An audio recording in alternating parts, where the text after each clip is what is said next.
Hello everyone, आप सभी को मेरा प्रणाम। जय श्री कृष्णा, राधे राधे। आज हम लोग कहानी के विषय में बात करेंगे पाषाण।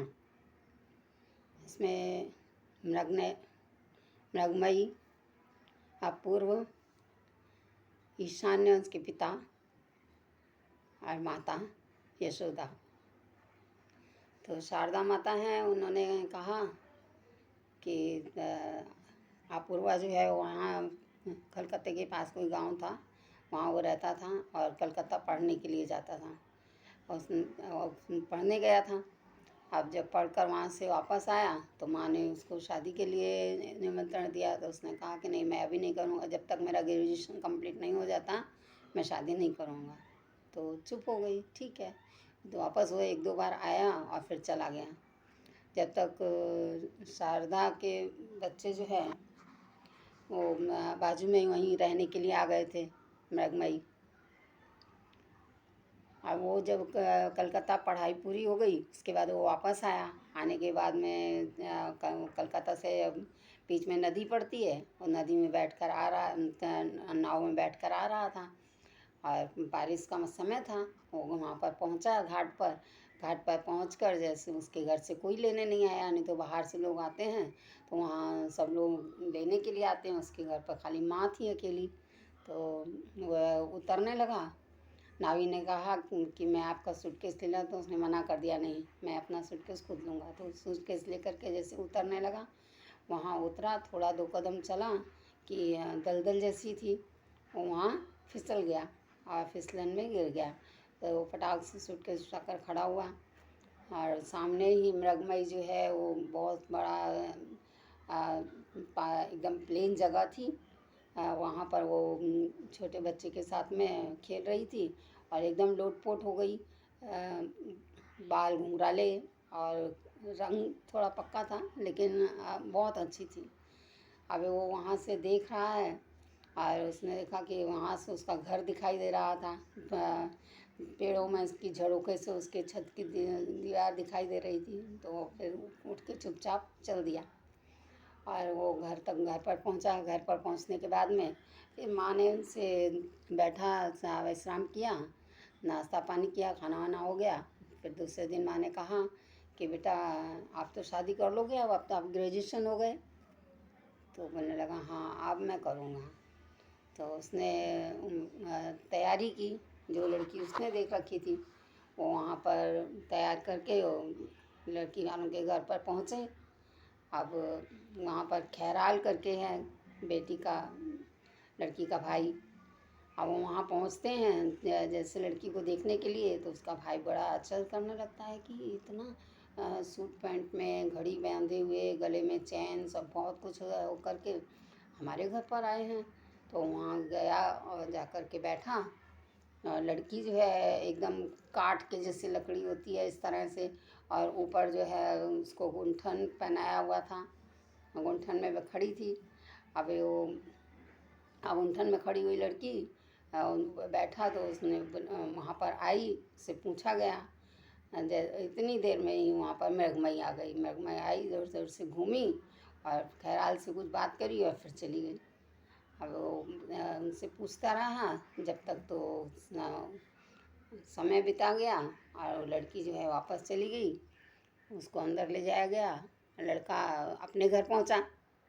जैसे ही अपने घर पहुंचा तो वहाँ उन्होंने कहा कि तुमने लड़की देख ली? बोले हाँ माँ, मैंने देख ली। तो उसने अलग ही बताया, शारदा की लड़की है मृगमयी, मैंने उसको देखा है, घुंघराले बाल हैं। वो बोले पता नहीं कौन सी लड़की पसंद करके आया, जिसको देखने भेजा था वो तो पसंद नहीं करी। चलो ठीक है, लेकिन वो शादी के लिए तैयार नहीं थी। पर उसने ठान लिया था कि मैं शादी करूँगा तो इसी से करूँगा। होगा आया तो शादी हो गई। समझो उसके पिता नहीं थे लड़की के। लड़की के पिता बाहर काम करते थे और वो वहीं पर रहते थे, घर नहीं आते थे। तो जब शादी करने के लिए बात हुई तो मना करती थी, मैं शादी नहीं करनी। और उनको था कि मैं शादी इसी से करूँगा। शादी हो गई। शादी होने के बाद में भी वो कहती जब आपस में बातचीत होती तो बोलती कि नहीं, मैं मुझे तो तुम्हारे साथ नहीं रहना। खैराल करके जो मित्र था जिसके साथ वो खेलती थी सखा, वो उसके दरवाजे उसके घर पर आ जाता है। तो उसके पति अपूर्वा बोलते हैं, देखो तुम्हारा दोस्त खेलने के लिए आया है खैराल। हाँ, उसके साथ खेलूँगी। झट से खड़ी हुई, छोटी उम्र की है, झट से खड़ी हुई और वहाँ जा कर के उसके साथ हाथ पकड़ लिया और खेलने लगी। तो उन्होंने बोला ठीक है खेल लो। फिर वापस वो घर पर आई। घर पर आने के बाद में उनका वही चलता रहा कि मुझे ऐसा नहीं रहना है। माँ ने समझाया। तो एक दिन ऐसी कुछ बात हो रही थी तो बोलने लगी पता नहीं क्या, कुछ सुनती नहीं है, कैसी लड़की है। तो उसने कहा उसके पति ने कि वो अपने घर जाना चाहती है माँ, कोई बात नहीं, 2-4 दिन के लिए भेज दो। तो उसने कहा अच्छा ठीक है, आपकी मर्जी है। तो उसने पूछा उससे कि पिता से मिलने चलोगी? बोलती हाँ। फटाफट उठ के तैयार हो गई कि मुझे छोड़ने जा रहे हैं। तैयार हुई और लेकर के निकले। पहले बोलने लगे देखा कितना वो है कि आप हमारी भी बात नहीं सुनी जाती, खाली वो उसकी बात पर खड़ कर तैयार होकर के चल दिए। तो वो लेकर गए कुशीगंज करके गांव का नाम था, वहाँ उसके पिता रहते हैं। वो अपने पिता के पास जा रही है नाव में बैठ करके। वो जैसे वहाँ तक पहुँची, बोलते हैं बनमाली मिला। बनमाली से पूछा, उसने देखा, अरे बिटिया कहाँ जा रही हो? मैं पापा से मिलने जा रही हूँ पिताजी, आप मुझे ले चलोगे पिताजी के पास? बोले हाँ। बोले चलो मैं ले चलता हूँ। तो उनको बैठाया और वो कुशीगंज लेकर के पहुँचे। जैसे नदी के किनारे उन्होंने बैठा लगाया, वहाँ से देखने लगे। देखते देखते ईशान बाबू जो है अपना बहुत सारा चमड़े का एक बेल्ट जैसा डाल रखा था और वो अंदर एक छोटी सी टेबल रखी थी, उसी पर बैठकर अपना लिखा पढ़ी करते रहते थे। वहाँ भी किनारा था नदी का, वहाँ बैठे रहते थे। अब जब वो पहुँची तो एकदम से ताज्जुब में पड़ गए कि अरे बेटा आप आ गए? तो हाँ पापा, मैं अब यहाँ ही रुकूँगी आपके पास। बोले अच्छा। अब घर में तो कुछ भी नहीं है खाने के लिए और बेटी और दामाद दोनों घर पहुँचे हैं। तो भगवान से प्रार्थना कर रहा है कि कैसे होगा। बोले तो समझ गई तो क्या बोलती है, पिताजी आप चिंता मत करिए, हम सब मिलकर खाना बनाएंगे। बोले अच्छा ठीक है। तो मृगमयी जो है खाने की तैयारी करने लगती है तो देखती है तो कुछ भी नहीं है, लेकिन वहाँ पर एक छोटा सा सुराख था। वो सुराख में जहाँ अन्न धन का भंडार अपने आप वहाँ से इतना भरपूर होकर के निकल आया कि पता ही नहीं था कि इस तरह से कहाँ से आ जाएगा। और फिर उन्होंने बनाया, खाया, बहुत अच्छे से रहे। हाँ, भगवान ने लज्जा रखी उनकी। और फिर वापस वो विदा होने लगी तो पिता बोलते हैं बेटी जा रही हो? आँखों से आंसू बह आए। बोले हाँ पिताजी अब मैं जाऊँगी। ठीक है, अपने ससुराल में जाकर ज्योति जलाना। तो बोलती है हाँ। अच्छा करके और निकल देती है। आती है घर। घर पर आने के बाद में उसके पति बोलते हैं मैं कलकत्ता जा रहा हूँ, मेरी अभी पढ़ाई बाकी है।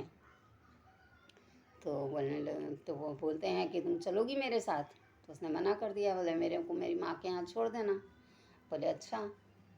तो उन्होंने छोड़ दिया। वो जाने लगे तो बोला चलो तैयार हो जाओ। तैयार हो गई तो उसको उसकी माँ के घर छोड़ कर गए और वो छोड़ा और वो अपना चले गए। बोले अब जब तक तुम मुझे नहीं बुलाओगी, अपने उन्होंने क्या मन में कर लिया, जब तक और उससे भी कहा जब तक तो तुम मुझे लेटर नहीं लिखोगी तब तक मैं नहीं आऊँगा और बहुत टाइम लगेगा मुझे आने में, आप सोच लो।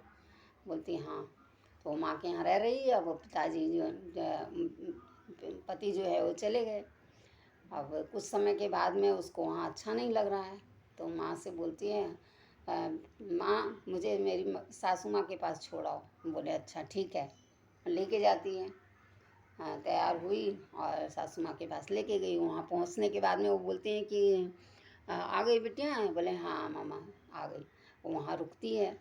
अब अपने कमरे में जा कर के इतना लुट-पुट कैसे रो रही है, उसको कुछ अच्छा नहीं लग रहा है वहाँ भी, लेकिन सास के साथ में बहुत अच्छे से रह रही है। व्यवहार अच्छा है, सब काम धाम करके सब मिलनसार होकर के रहे। फिर एक दिन उसकी सास पूछती हैं चलोगी? मुझे कलकत्ता जाना है, मैं बेटी के यहाँ जाऊँगी, मेरे बेटी दामाद वहीं रहते हैं और अपूर्वा भी वहीं नज़दीक में ही है। तो उसको क्या है, उसने झट से हाँ बोल दी। पहले तो उसने एक पत्र लिखा था और जो काम वाली वहाँ पर रहती थी नौकरानी, उसको बोला, अम्मा मेरा पत्र डाक में डाल दोगी? बोले हाँ डाल दूँगी। फिर जब कुछ जवाब नहीं आता है तो वो पूछती है, मेरा पत्र बराबर से डाला है ना आपने, सही से डाला है? बोले हाँ डाल दिया बेटा, आप चिंता मत करो। और वहाँ जब तक पत्र पहुँचेगा तब तक तो उनके सास और बहू दोनों जो हैं चली जाती हैं बेटी के यहाँ पहुँचते हैं तो मजाक कर रहे हैं उसके जीजा। बोलते हैं कि ठीक है रुकिए आप लोग यहाँ पर, मैं अपूर्वा को बात करता हूँ, उसको बुलाता हूँ यहाँ पर, छुट्टी है।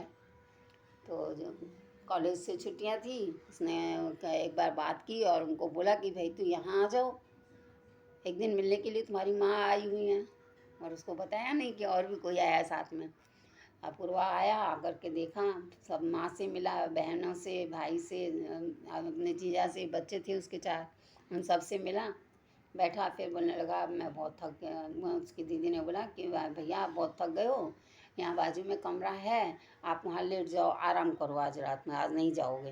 बोले नहीं मुझे बहुत पढ़ाई करनी है। उसके जीजा मजाक करने लगे, बोले यार तुम तो ले आते बहू को, हाँ हमारे डर की वजह से नहीं लाए। बोले ऐसा कुछ नहीं है, हाँ आप तो हमको बेफिजूल ये कर रहे हैं।